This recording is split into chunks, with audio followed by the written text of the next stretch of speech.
बच्चों, मैं अमरनाजा आपके समक्ष कक्षा 10वीं का गणित का वर्कशीट संख्या 19 लेकर के उपस्थित। यह दिनांक 18 अगस्त 2021 के लिए है।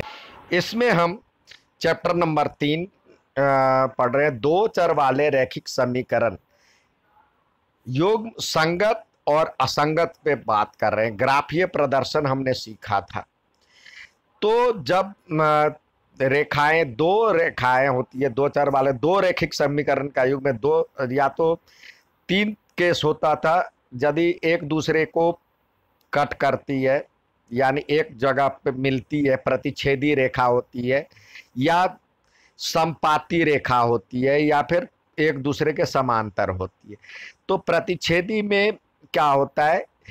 एक हल होता है। समपाती में अनेक हल होता है और समांतर में कोई हल नहीं होता है।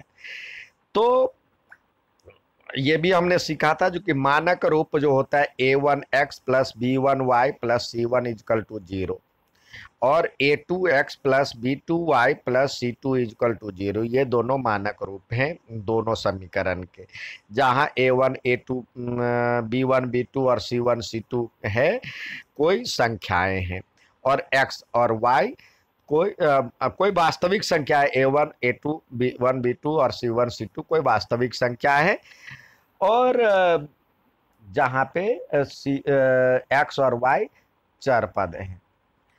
तो देखिए, संगत में एक हल होता है, मतलब इसमें जो होता है प्रतिच्छेदी रेखा में एक हल होता है, समपाती में अनेक हल होता है, इसमें कोई हल नहीं होता है। तो हल निकालने के लिए संगत में अद्वितीय हल जो प्रतिच्छेदी रेखा में होता है, अद्वितीय हल यानी एक ही हल होगा, और अनेक हल जिसके भी हल निकलते हैं वो संगत कहलाएगा। जिसमें हल नहीं निकलता है वो असंगत कहलाता है। तो कैसे पहचानेंगे जो कि ये संगत है और असंगत है, उसके बारे में और चर्चा करते हैं। जब स्टैंडर्ड रूप हमने देखा जो कि यह है मानक रूप, तो अद्वितीय हल में जब हम a1 अपॉन में a2 यानी a1 अपॉन में a2 रखेंगे, सब में रखें, और b1 अपॉन में b2 हो जाए, यानी ये बराबर नहीं हो। पहला ही कंडीशन a1 अपॉन में a2 और b1 अपॉन में b2 नहीं है बराबर, तो ये प्रतिच्छेदी रेखा कहलाएगी। तो प्रतिच्छेदी रेखा तो उसमें अद्वितीय हल होता है। a1 अपॉन में a2 और b1 अपॉन में b2 यदि बराबर नहीं है तो अद्वितीय हल, ठीक है। और ग्राफ पे प्रतिच्छेदी रेखा, ठीक है, या केवल एक हल भी कह सकते हैं।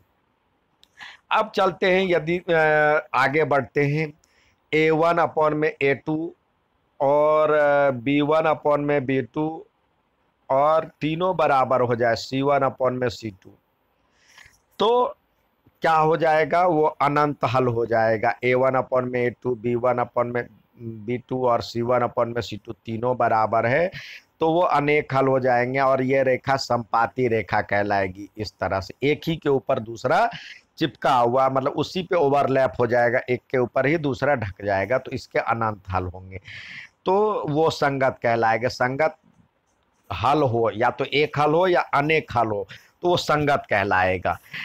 तो दो कंडीशन है, जब a1 अपॉन में a2 और b1 अपॉन में b2 बराबर नहीं हो आपस में, या तीनों बराबर हो, तो वो जब a1 अपॉन में, मतलब a1 अपॉन में a2 और b1 अपॉन में b2 बराबर नहीं हो, तो प्रतिच्छेदी रेखा और केवल एक हल।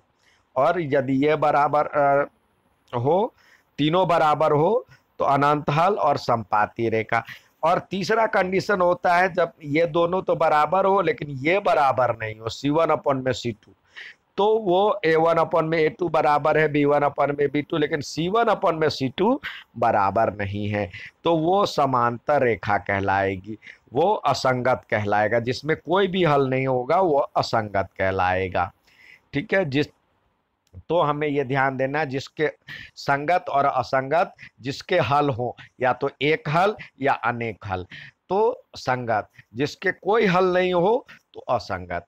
आइए अब आगे चले, देखें उदाहरण के रूप में, उदाहरण से कुछ और समझने का प्रयास करें।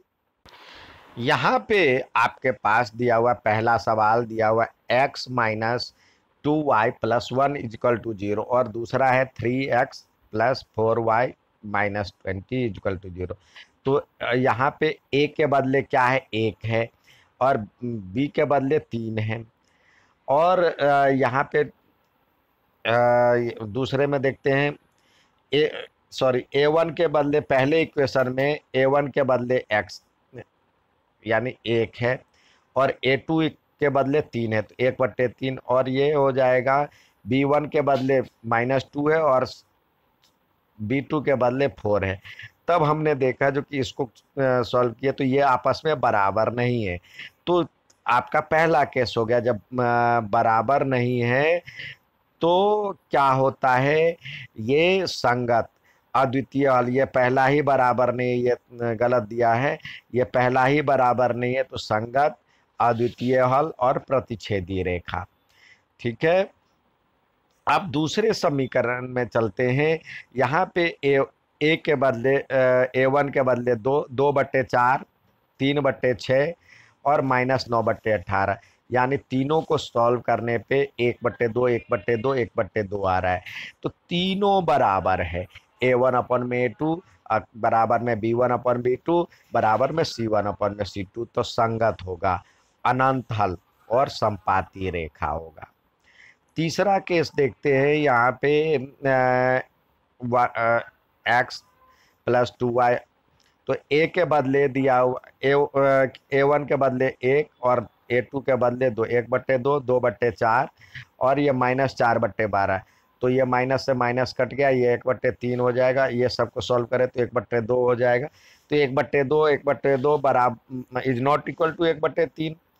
तो क्या है, ये तो पहला केस बराबर है a1/a2 और बराबर नहीं है c1/c2, तो ये क्या होगा, असंगत होगा और कोई हल नहीं होगा और समांतर रेखा होगा। अब हमेशा की तरह कुछ सवाल आपसे करने के लिए भी दिया जाते हैं, तो स्वयं प्रयास कीजिए के क्रम में आगे आते हैं, देखते हैं सवाल क्या है। यहाँ पे a1/a2, यहाँ पे देखिए इस फॉर्म में सजाइए, 2/4 और ये 3/6, माइनस में है दोनों, और तो ये 8/9 -8/-9। तो इसमें जब हम करते हैं तो देखते हैं ये 2/4 यानी 1/2 हो जाएगा, इसके बदले 1/2 लिख सकते हैं, ये भी 1/2 हो जाएगा, माइनस माइनस प्लस कट जाएगा, और इसी का पहले का ही है। अब इसको बराबर तो है, लेकिन ये 8/9 बराबर नहीं है, तो ये क्या हो जाएगा, जब यानी a1/a2 और बराबर में b1/b2 है, तो ये क्या हो जाएगा, यदि इस तरह होता है और is not equal to c1/c2, तो ये हो जाएगा असंगत, यहाँ पे असंगत, और इसमें हो जाएगा कोई हल नहीं, कोई हल नहीं। और अगले वाले में हो जाएगा, जब असंगत कोई हल नहीं होता है तो समांतर रेखा, इसमें लिखेंगे समांतर रेखा। अगला देखते हैं, इसी का दूसरा देखते हैं। यहाँ पे दिया हुआ है ए के बदले दिया हुआ है 1, तो यहाँ पे लिखे, इधर लिख ले 1 और इस 1/3, और यहाँ पे सॉल्व करते हैं तो ये हो जाएगा b1 के बदले है दिया हुआ -2 और b2 के बदले 4, तो पहला ही बराबर नहीं हो रहा है, यानी ये -1/2 हो जाएगा, ये पहला ही बराबर नहीं है, तो यहाँ पे लिखे a1/a2 is not equal to b1/b2। तो तीसरे की हम चर्चा ही नहीं करेंगे, जब पहला ही बराबर नहीं है तो यह हो जाएगा संगत, और जब पहला मतलब a1/a2 और b1/b2 होता है तो एक ही हल होता है, यानी अद्वितीय हल, और अद्वितीय हल होता है तो प्रतिच्छेदीय रेखा कहलाती है। अब तीसरा देखते हैं इसी का सवाल। तीसरा देखते हैं इसमें जो ए के बदले दिया हुआ एक और ये 2 हो जाएगा। A1 के बदले 1 है, इसमें x का कोफिशिएंट 2 है और यहाँ पे y में देखते हैं y का कोफिशिएंट इधर पहले वाले इक्वेशन में 1 और ये भी 2, ये तो बराबर है। और ये C1 इधर ले आए या उधर ले आ जाए तो ये एक बात थी, ये तो ये हो जाएगा 6 और ये 12, तो ये भी 1/2 हो गया। तो यानी ये तीनों बराबर है, तीनों बराबर है। तो क्या लिखेंगे यहाँ पे, इसमें लिखेंगे A1 अपॉन में A2 is equal to B1 upon में B2 is equal to C1 upon में C2। तो ये है बराबर है तीनों केस। तो इसको हम कहते हैं अनेक हल होता है। तो जिसका एक भी हल होता है, एक हल हो या अनेक हल हो, तो यह संगत कहलाता है। और इस तरह है तो अनेक हल, और इस तरह की रेखा को हम कहते हैं संपाती रेखा। ठीक है, अच्छा लगे तो लाइक और सब्सक्राइब जरूर कीजिएगा। धन्यवाद।